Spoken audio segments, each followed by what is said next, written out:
June 1944, the port city of Cherbourg, Normandy. Once a bustling harbour and a vital gateway to the Atlantic, Cherbourg now stands at the crossroads of history. The Allied invasion of Normandy is underway, and the fate of Europe hangs in the balance. The city's ancient streets echo with the sounds of distant gunfire, and its people brace for the storm that is about to descend. Amidst the chaos, a fallen German soldier lies outside a quiet café, his hand still clutching a grenade, a stark reminder of the desperate struggle that has engulfed Cherbourg. The war has come to every doorstep, turning familiar places into battlegrounds. It's a haunting image, frozen in time, capturing the fear, the violence, and the uncertainty that defined those days. Each photograph from this period tells a story of courage, loss, and survival. But behind this single photograph lies the story of one of World War II's most brutal urban battles, a desperate fight for control of a city whose capture would prove pivotal. The fall of Cherbourg would not only mark a turning point in the war, but also reshape the destiny of Normandy and the world. The photo was taken in the final hours of the battle for Cherbourg. You can see the cafe's shattered windows, the broken sign reading Luftschutzraum, air raid shelter, the debris scattered across the cobblestone street. It's quiet now in the image, but only because the fighting had already ended. Cherbourg was more than just a city.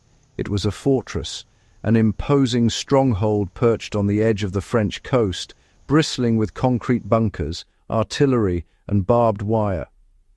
Its strategic position made it a linchpin in the German Atlantic Wall, designed to repel any Allied invasion. Declared a Festung, a fortress, by Hitler himself, Cherbourg was ordered to be defended to the last man. German commanders poured resources and manpower into its defences, determined to make any assault costly and slow.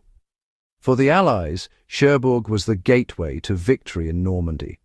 Its deep-water port was absolutely vital for establishing supply lines. Without it, the advancing armies would soon run short of fuel, ammunition, and reinforcements.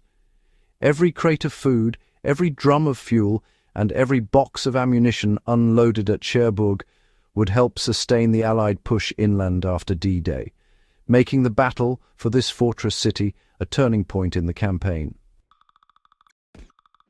By mid-June, the US 7th Corps, led by General J. Lawton Collins, advanced through the Cotentin Peninsula. They faced fierce resistance, ambushes, snipers, booby-trapped streets. The Germans had fortified every intersection, every window, every stone house. But still, the Americans pushed forward. On June 22nd, the outer defences fell. By June 25th, American troops were fighting inside the city itself, block by block, house by house. Civilians hid in basements while the streets above erupted in gunfire. Every corner cost blood. And then, silence. On June 26, 1944, the German commander, Admiral Friedrich von Schlieben, surrendered. Over 30,000 prisoners laid down their arms. The battle was over.